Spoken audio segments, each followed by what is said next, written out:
Next जो इसकी properties है वो है सबसे पहले रिएक्शन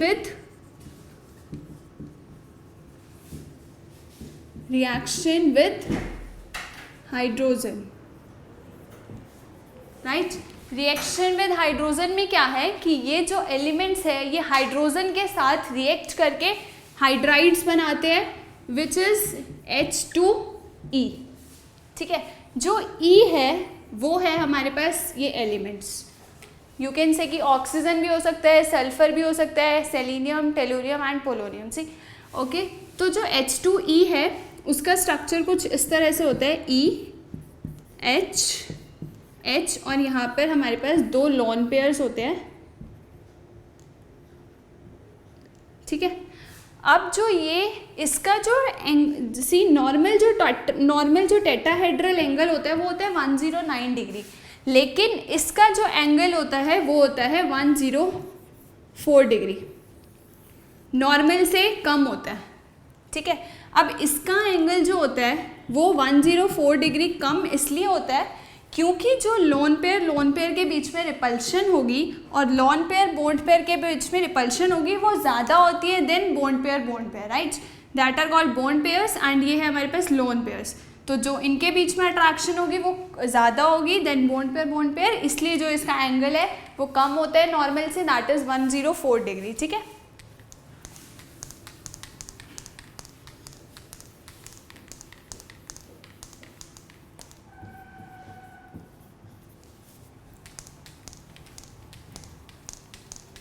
उसके बाद नेक्स्ट प्रॉपर्टी एक और है इसकी, रिएक्शन, पहले हमने पढ़ा रिएक्शन विद हाइड्रोजन, राइट। उसके बाद है रिएक्शन विद ऑक्सीजन। जब ये एलिमेंट्स ऑक्सीजन के साथ रिएक्ट करते हैं तो क्या इनका कैरेक्टरिस्टिक होता है, सी सल्फर है, मान लो सल्फर में ऑक्सीजन रिएक्शन किया तो that will form SO2, SeO2, ऐसे ही बनेंगे molecules TeO2 and PoO2, right. अब जो ये एलिमेंट्स बने हैं ऑक्सीजन के साथ रिएक्ट होने के बाद इनकी जो रिड्यूसिंग करेक्टर है वो डिक्रीज होता रहता है। Reducing character down the group decrease इसलिए होता है, सी जो SO2 है वो क्या है हमारे पास, SO2 is a gas, right, and this is the solid, right. तो इसका मतलब जो रिड्यूसिंग करेक्टर है वो क्या हो रहा है, डिक्रीज हो रहा है। ये गैस इसलिए क्योंकि इसके अंदर वंडरवॉल फोर्सेस ऑफ अट्रैक्शन क्या है, कम है। वंडरवॉल फोर्सेस क्या होता है, basically forces of attraction between the molecule. So जितना अट्रैक्शन ज़्यादा होगा उतना वंडरवॉल फोर्सेस ज़्यादा होगा। अब इसके अंदर वंडरवॉल फोर्सेस कम है तो that is why SO2 is a gas, and जो TeO2 है उसके अंदर जैसे जैसे हम नीचे आएंगे वंडरवॉल फोर्सेस जो है वो इंक्रीज हो जाता है अट्रैक्शन, तो that is why this forms a solid, right. उसके बाद रिएक्शन विद ऑक्सीजन के बाद है हमारे पास रिएक्शंस विद हेलोजेंस, ठीक है। हेलोजेंस के साथ रिएक्ट करके ये बनाते हैं EX2, EX4 एंड EX6, ठीक है। X क्या है हमारे पास, हेलोजन, एंड जो E है वो है हमारे पास element of this group, right. अब ये एलिमेंट्स अगर जब हेलोजेंस के साथ कंबाइन करेंगे तो वो कैसे बनेंगे, देखो S मान लो फ्लोरीन के साथ कर रहे हैं तो SF4, SeF4, TeF4, राइट। ये मॉलिक्यूल्स बनेंगे जब हम इन्हें कंबाइन करेंगे हेलोजेंस के साथ, ठीक है। एज यू नो कि SF4 क्या है हमारे पास, gas, this is liquid and this is solid, ठीक है। तो रिएक्शंस विद हेलोजेंस में ये है।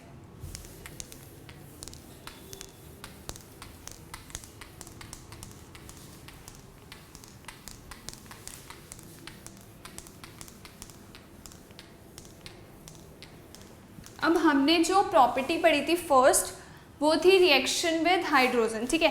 तो हमारे पास मॉलिक्यूल्स कौन कौन से बन रहे थे, H2O, H2S, H2Se, H2Te and H2PO, right. ये ऑक्सीजन के साथ, सल्फर के साथ, सेलेनियम के साथ, टेलुरियम के साथ एंड पोलोनियम के साथ, ठीक है। अब इनके हम कुछ करेक्टरिस्टिक्स पढ़ेंगे, ठीक है। फर्स्ट जो करेक्टरिस्टिक है वो है बॉन्ड एंगल, ठीक है। जो बॉन्ड एंगल होता है जब हम मूव करते हैं H2O टू H2PO, तो बॉन्ड एंगल क्या होता है, डिक्रीज होता है, डिक्रीजेस डाउन द ग्रुप, ठीक है। बॉन्ड एंगल डिक्रीज होता है डाउन द ग्रुप, हमने पीछे वो डायग्राम में देखा था। जैसे जैसे हम नीचे आते रहेंगे साइज बड़ा होता रहेगा, साइज बड़ा होता रहेगा तो wonder wall forces of attraction भी कम होता रहेगा। इसलिए जो बॉन्ड एंगल होता है कि जो लोन पेयर और लोन पेयर बॉन्ड पेयर के बीच में जो रिपल्शन होता है वो ज़्यादा हो जाता है बॉन्ड पेयर से, इसलिए जो बॉन्ड एंगल है वो डिक्रीज होता है डाउन द ग्रुप, ठीक है। सेकेंड जो आता है हमारे पास, वो आता है हमारे पास एसिडिक कैरेक्टर, ठीक है। एसिडिक कैरेक्टर क्या होता है, एसिडिक कैरेक्टर क्या होता है कि कितना जल्दी एक मॉलिक्यूल जो है वो अपने में से हाइड्रोजन कितना जल्दी निकालता है, राइट, H पॉजिटिव। तो जितना जल्दी वो H पॉजिटिव निकालेगा उतना ज़्यादा होगा एसिडिक कैरेक्टर। तो इसलिए जो एसिडिक कैरेक्टर है वो क्या होता है, इंक्रीजेस डाउन द ग्रुप, ठीक है। एसिडिक कैरेक्टर इंक्रीज होता है डाउन द ग्रुप, क्यों, क्योंकि हमारे पास साइज बढ़ रहा है, ऑक्सीजन का साइज है, ये सल्फर का है मान लो, तो इसके अंदर कम छोटा साइज है, तो इसलिए it is difficult to remove H positive from this. And अगर हमारे पास सल्फर है तो it's more easy to remove the H positive. ऐसे ही जैसे जैसे साइज बड़ा होता रहेगा, मॉलिक्यूलर साइज बड़ा होता रहेगा, वंडरवॉल फोर्सेस वीक होते रहेंगे, जिससे वो ईजिली H पॉजिटिव इलेक्ट्रॉन अपने में से निकाल लेगा, ठीक है। तो इसलिए एसिडिक कैरेक्टर क्या होता है, डाउन द ग्रुप इंक्रीज होता है। ये है हमारे पास थर्मल स्टेबिलिटी। थर्मल स्टेबिलिटी जो होती है वो डाउन द ग्रुप क्या होती है, डिक्रीजेस, क्योंकि जो हमारे पास बॉन्ड डिसोसिएशन एंथैल्पी होती है वो कम हो जाती है, राइट। तो इसलिए हमारे पास थर्मल स्टेबिलिटी भी क्या होती है, डिक्रीज होती है। सो ऑर्डर जो होता है वो ये होता है, H2O, H2S, then H2Se, then H2Te and then H2PO, right. Next property है हमारे पास फोर्थ, रिड्यूसिंग कैरेक्टर, ठीक है। रिड्यूसिंग कैरेक्टर क्या होता है, रिड्यूसिंग कैरेक्टर होता है रिलीज ऑफ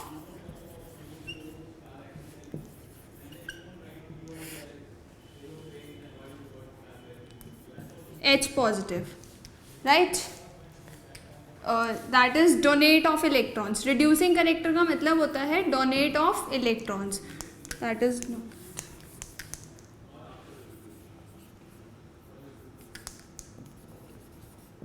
ठीक है। अब जो रिड्यूसिंग कैरेक्टर होता है वो क्या होता है, डाउन द ग्रुप इंक्रीज होता है, क्यों, क्योंकि थर्मल स्टेबिलिटी कम हो जाती है। अब थर्मल स्टेबिलिटी कम हो गई तो रिड्यूसिंग कैरेक्टर उतना जल्दी जल्दी वो इलेक्ट्रॉन लूज करता रहेगा।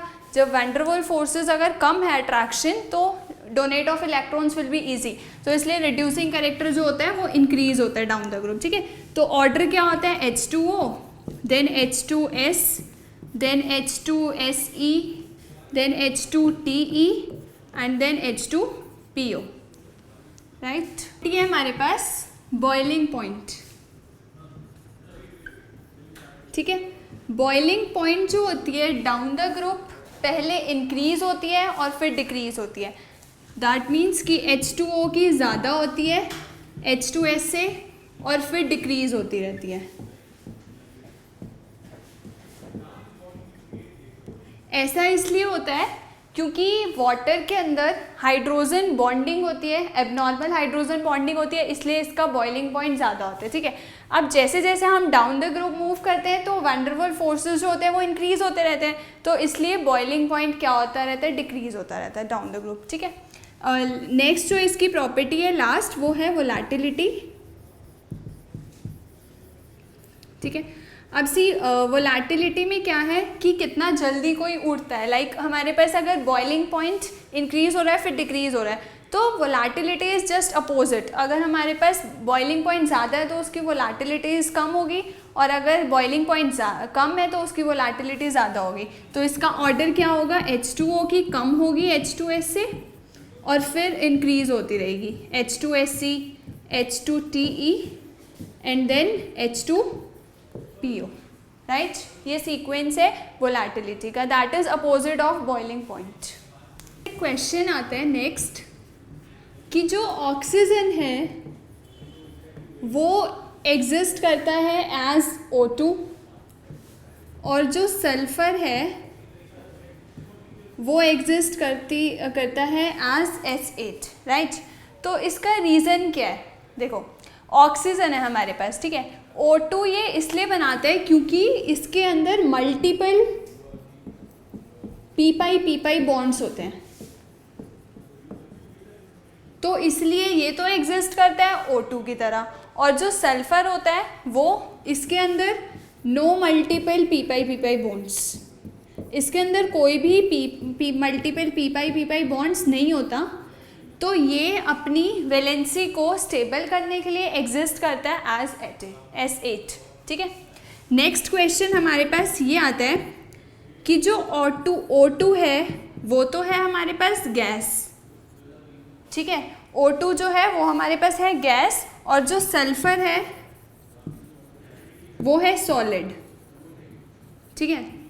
ये क्वेश्चन आता है हमारे पास, इसमें है कि oxygen as a gas exist क्यों करती है, क्योंकि ऑक्सीजन का साइज स्मॉल है, स्मॉल साइज होने की वजह से इसमें जो van der Waals forces of attraction है वो वीक है, तो इसलिए ये तो एग्जिस्ट करती है एज ए गैस। और जितना अट्रैक्शन ज़्यादा होगा, जैसे सल्फर है, सल्फर के अंदर फोर्सेस ऑफ अट्रैक्शन जो होता है वो स्ट्रॉन्ग होता है, तो दैट इज़ वाई ये एग्जिस्ट करता है एज अ सॉलिड।